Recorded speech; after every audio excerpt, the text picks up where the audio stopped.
When Captain America throws his mighty shield, all those who chose to oppose his shield must yield.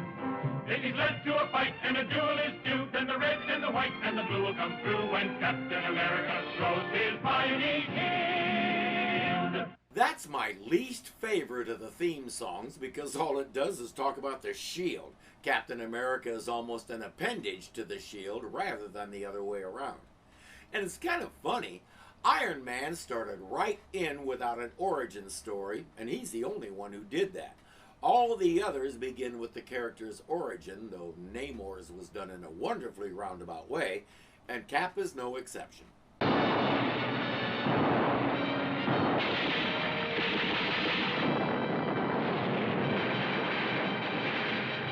America was at war, and across the country, anybody who could make it to the draft board under his own steam was healthy enough to be in uniform. Meanwhile, in a clandestine meeting somewhere, someone is announcing to a couple of generals that the experiment is ready.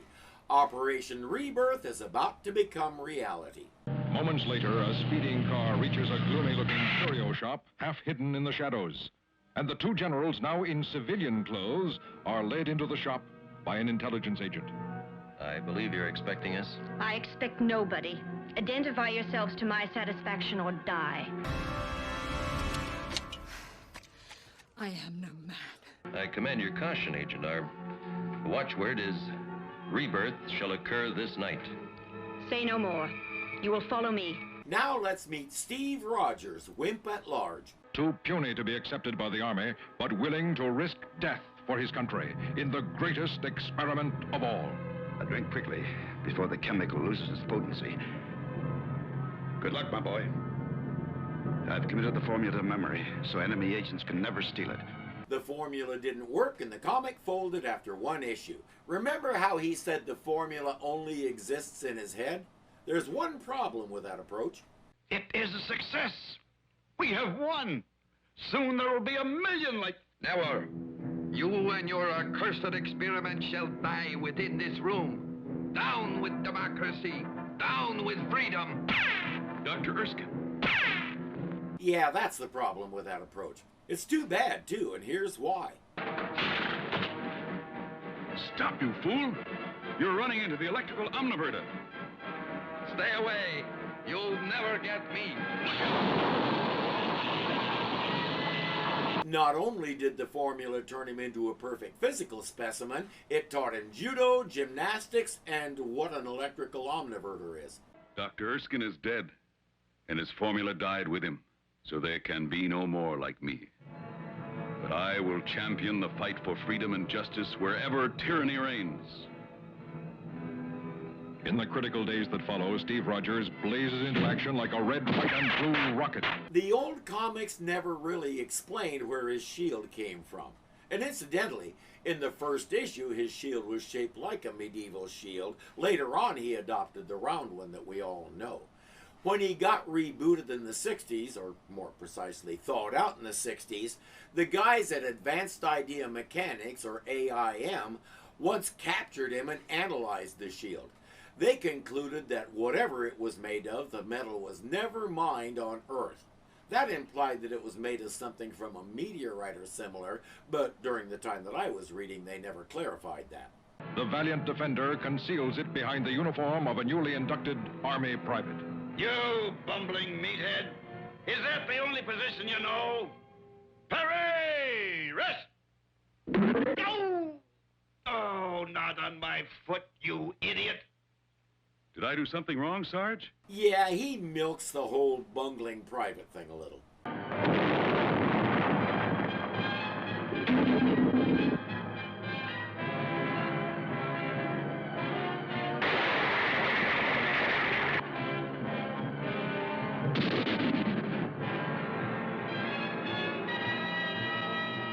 While back at the post, Bucky Barnes, the camp's teenage mascot, exclaims, Boy, wouldn't it be great to have a guy like him around here? Setup complete. Let's get on with it. I hate to barge in on you this way, Steve, but may I...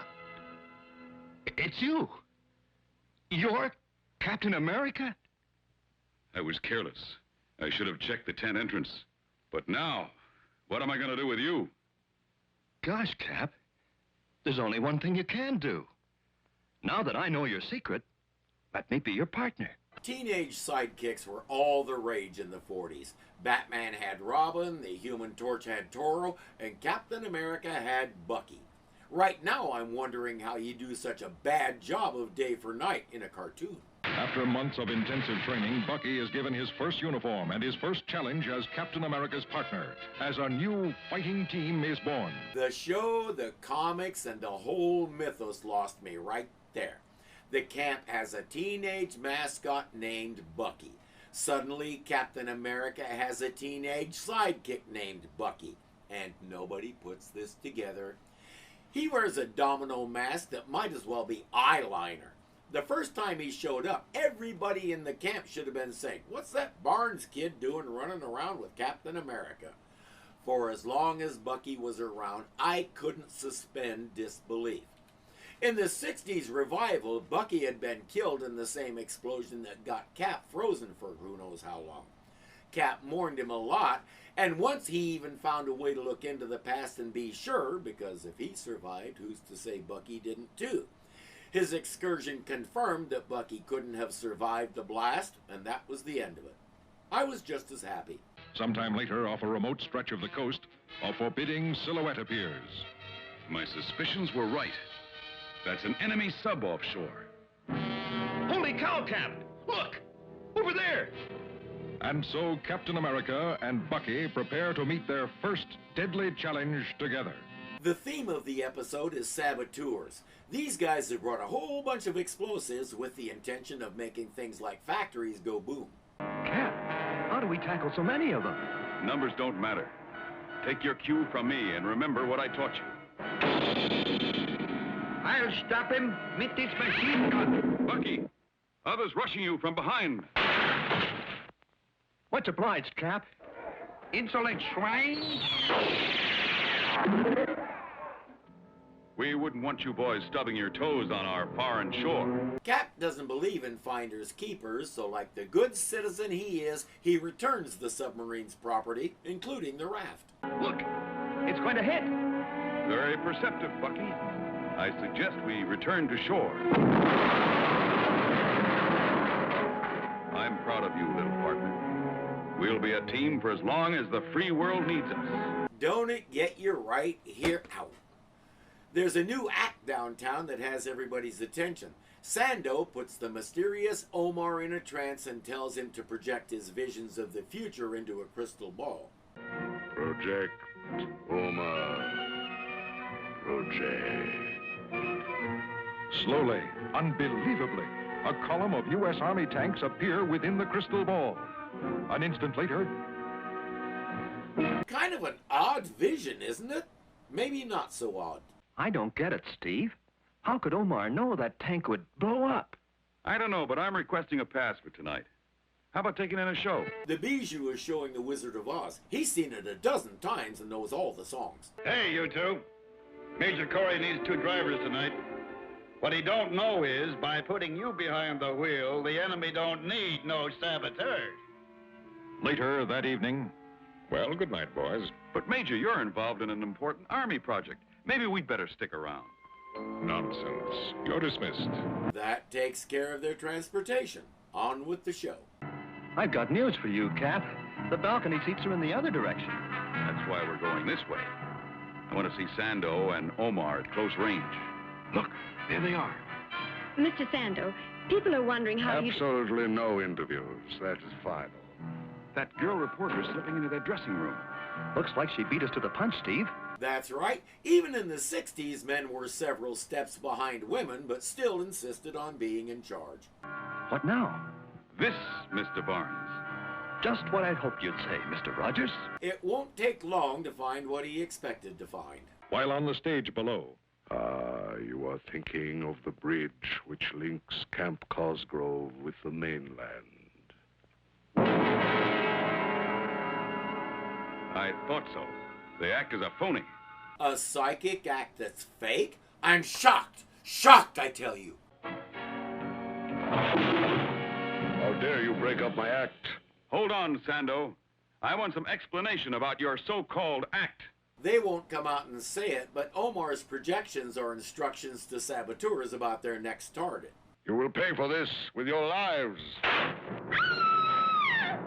A girl's voice. She must be in deadly danger. Cap, look out! It's a trap! Come in, masked man. We figured you'd charge in here if you heard the dame scream. Stop struggling, lady. We don't like girl reporters. Oh, I'm not a reporter. I'm a special agent. I guess there were a few more of them than we thought. And if she's a trained special agent, she knows a dozen ways to get out of that hole before that guy knows what happened. Meanwhile, in the quiet of his study, Major Corey relaxes with his pipe and book, unaware of the sinister presence drawing closer. Good evening, Major Corey. Who in blazes are you? I am the Red Skull. The Red Skull was Captain America's nemesis both during and after the war, and may still be for all I know. Marvel finally gave him an origin story not long before I quit reading. He was Hitler's own special creation, brilliant, crafty, and ruthless. We never saw his face. Once he put that mask on, that was it. Before that, he was always in silhouette. His specialty was sabotage, which frequently brought him across Captain America's path. After the war, he disappeared for a while, but reappeared in the 60s at the head of a neo-Nazi group called the Exiles. Their goal was to establish a Fourth Reich with the Red Skull as Fuhrer. I stopped reading while that was still happening, but I assume it didn't work out too well. And you made a fatal mistake by leaving your window open. It's too late to use that gun, Major. This gas will take away your memory for months. And by then, we will have triumph. He's the head of several projects vital to the war effort, and with his memory gone, they all go back on the one of these days shelf. I warned you, you would pay with your lives. Give us the word, Colonel, and Captain America dies. It'll take more than a word. Let's move, Bucky. Nice going, young man. But don't sell the female species short. I tried to warn him. There are some nice action scenes, and they're decently animated like what Bucky was doing there. Now they know that free men can play her up, too. We've fought side by side, but we don't even know your name. Till we meet again, you may know me as Agent 13. Agent 13, or Sharon Carter, as we would eventually learn, would figure prominently in Cap's life in the 60s. She's been projected back to the 40s here, but she was an agent of S.H.I.E.L.D., which didn't come into existence until the 50s, according to its own backstory. The two of them worked together countless times and became very close. In fact, before he even learned her real name, he proposed to her. She said no because they each had their duty, and that came first. That prompted Cap to hang up his cowl and reveal to the world that Captain America was retiring. It didn't work out. They've just learned about Major Corey. Bucky is the first to come upon signs of sinister activity, and following the suspects to their lair, witnesses more than he bargained for. A spy. The Red Skull will want to talk to him. Well, well. We've netted a valuable fish. You fool! Don't open that door. But he's expecting an Avon order. Never mind, that's not the Avon lady. The Red Skull's not so easily caught. He's getting away. I should have guessed he'd have an escape route. This wall is solid steel. He got away for now, but they both know he'll be back. The only question is when and where. Okay, that's 2 questions. I keep telling people I have trouble counting past 1. Captain America, bah! He will not interfere with my plans. Nothing can stop the Red Skull. And we know who he's after next. Later, that very general appears at our camp. Men, this is Mr. Maxson of Maxson Aircraft Corporation. He is here to personally watch the Army test his giant plane. And as the bomber takes off... The bomber's on fire! It'll crash with no survivors. What could have gone wrong? Our newest, most valuable plane. Lost. that night in camp. What do you suppose went wrong, Steve? I don't know, but you should have seen the look on Maxon's face, as if he expected it to crash. I noticed that too. Better check on the general. We're too late. He's been hurt. The Red Skull. And the general's housekeeper. You again, and that fancy-dressed brat. This is the last time you shall interfere with the plans of the Red Skull. He might have finished with them by now if he'd stop talking and get on with it. I wouldn't bet on that. Now, what did you do with a real Mr. Maxon? American swine. He was on the plane. Well, that's not good.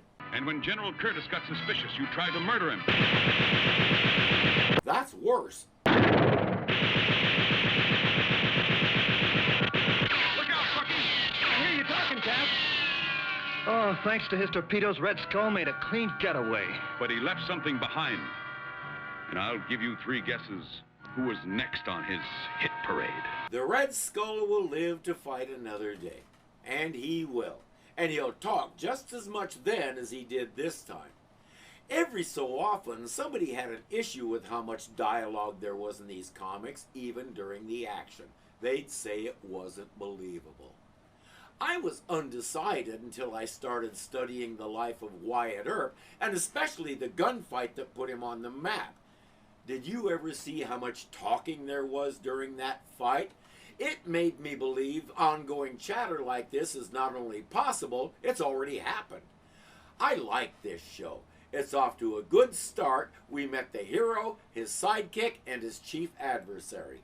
We established what each of them is about and what they can do, and we left a big door open for more action to come. And one of the best parts to me, he used his shield maybe twice.